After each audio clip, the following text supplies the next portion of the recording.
Keyinki söz Kırgız Республикасынын Жогорку Кеңешинин 4-чакырылышынын төрагасы, Бүтүн Кыргызстан парламенттик фракциясынын лидери Мадумаров Адахан Кимсанбаевичке берилет.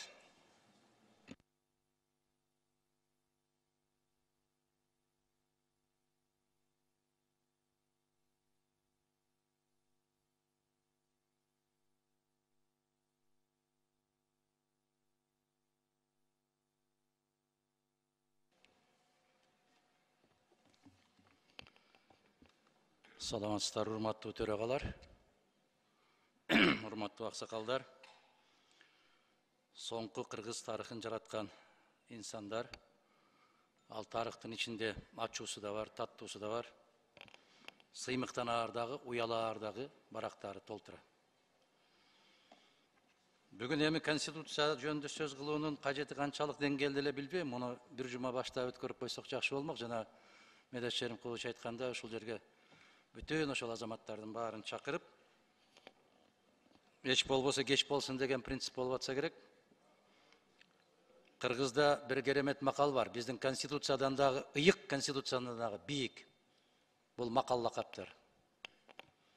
Ошол макал лакаптарга таянып жашаса, биздин жашоо туура жолго түшмөк, адилеттүү турмуш болмок. Эмнеден баштайм мен? Таянаарың болбосо таамай сөздөн не пайда дейт. Таамай сөздөр айтылат бул жерден. Бирок аткарылбайт. Конституция мындай болду, андай болду. Дайым келген кишинин конституциясы эң мыкты, эң керемет, кынтыксыз, катасыз деп көкөлөтүп келдик туугандар, аксакалдар. Кайсы конституция боюнча референдум өткөндө туура эмес өттү деп айткылачы. Кайсы конституциянын редакциясы бүгүнкү күндө туура келбейт деп айттык, айткылачы.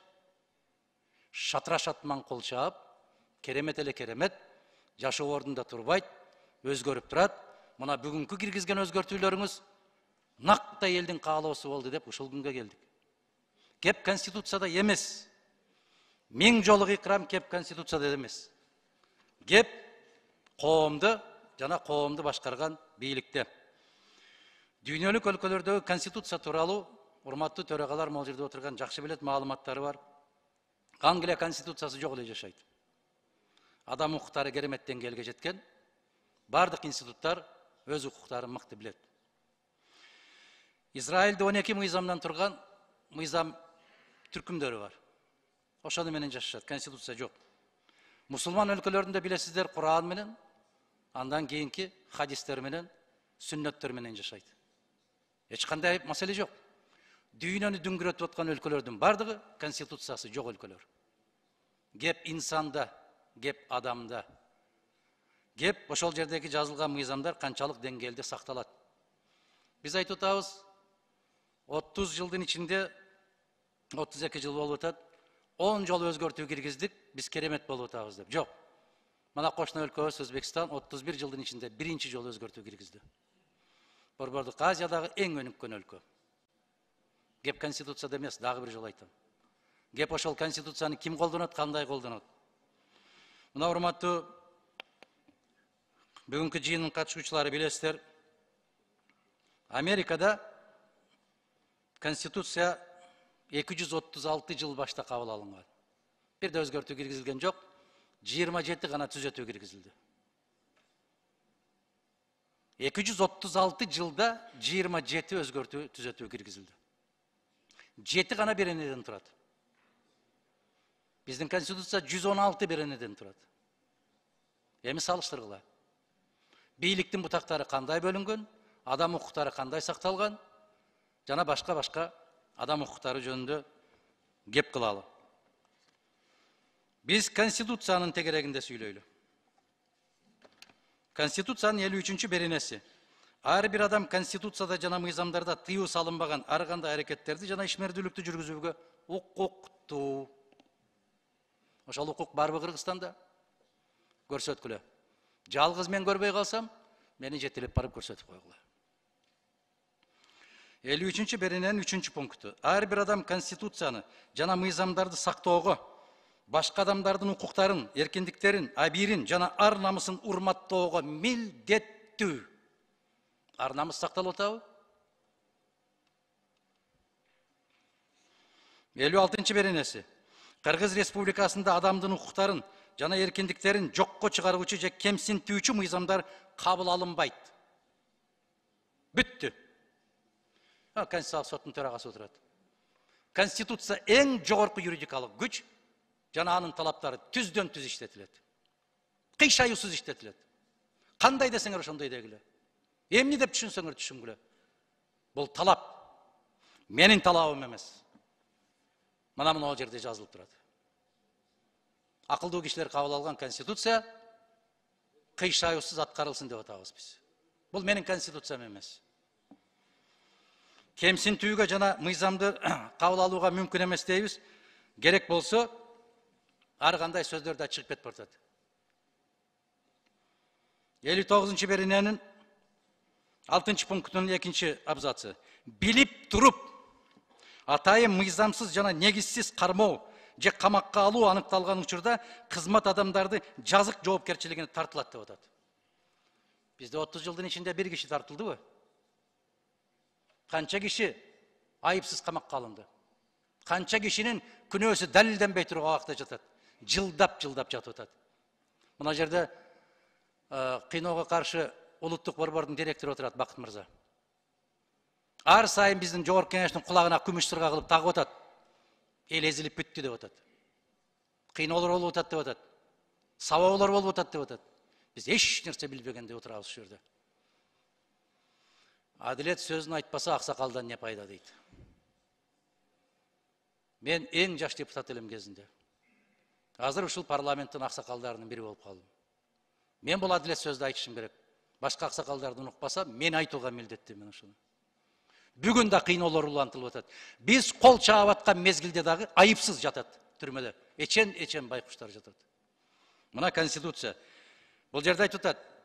Бир да бир инсандын сот аркылуу күнөөсү мойнуна коюлмайынча аны кылмышкер деп атоого тыюу салынат деп атат. А бизде бузуку, провокатор, чыккынчы, ичи ирип кеткен, кылмышкер деген сөздөрдү биз кимдердин гана оозунан укпай атабыз? Кимдер гана ушундай аныктама бербей атат? Мен ушул жыйынга келбей эле койсомбу деген үмүтүм бар эле. Бир атанын балдарындай болуп, мамыр-жумур болуп, жакшынакай шапылдап, жаркылдап, күлүп отурганда көңүлдөрүнө чөктүрбөйүн деген да оюм бар эле. Кечээ ушул жыйын болот дегенди укканда айттым эле. Эмне үчүн? Кандай максатта? Кандай форматта деп? Бир сөз уктум, сөзсүз эле жыйынтык чыгарыш керекпи деп. Жыйынтык чыкпаган жыйындан эмне кереги бар? Биз жыйынтык чыгарышыбыз керек. Могул жерде аксакалдар отурат. Ушул аксакалдар бүгүн оң терс жактарын айтышы керек эле. Но керемет сөз айтты, укмуш сөз айтты, ушунусун аябай сулуу айтты деп бардык президенттерди узаттык го. Узаткандан эртеси анан чекилик кетирген экенин айттык го. Мен бүгүн айтам. Бүгүн айтам, мына кызыл китеп сакталбайт. Бир да бир нормасы сакталбайт. Кыргыз Республикасынын жарандары туулгандан баштап эркин жана өз пикирлерин, өз талаптарын эркин жыйын өткөрүп айта алат дейт. Өткөрүп көргүлө жыйынды бүгүн. Ачуу кишинин алдында гана өткөрөсүңөр дейт, Горкийдин алдында. Ага дагы шаардык мэрия тыюу салды. Кайсы эркиндикти айтып атабыз? Анан Медет Шеримкулов жакшы сөз айтты. Баш кесмекте барда тил кесмек жок деген улутпуз. Ошонубуз менен улукпуз дегендей сөз айттыңыз. Ошол улуктугубуз жоголду Медет Шеримкулович. Бүгүн могул жерде дагы жогорку кеңеште дагы сөз айтаардан баштап 90 толгонот. Көчөдө сөз айткандан 90 толгонот.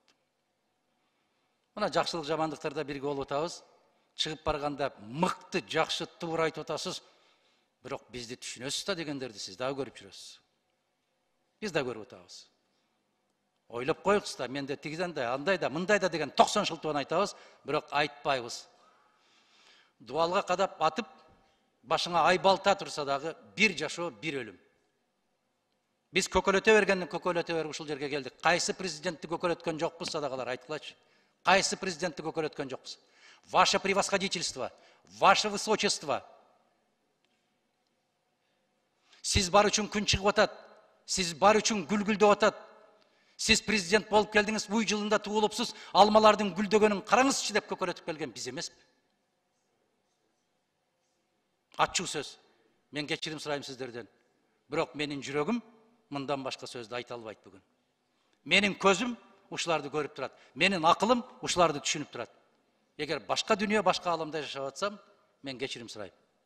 Bağırыңыздарды tizilgen boydan getiriveringizler dep, anan bir жақсы bir gelecekке baratабыз деп айтқан сөзден алысмын. Қайда баратқанымызды бір жаратқан өзі білет.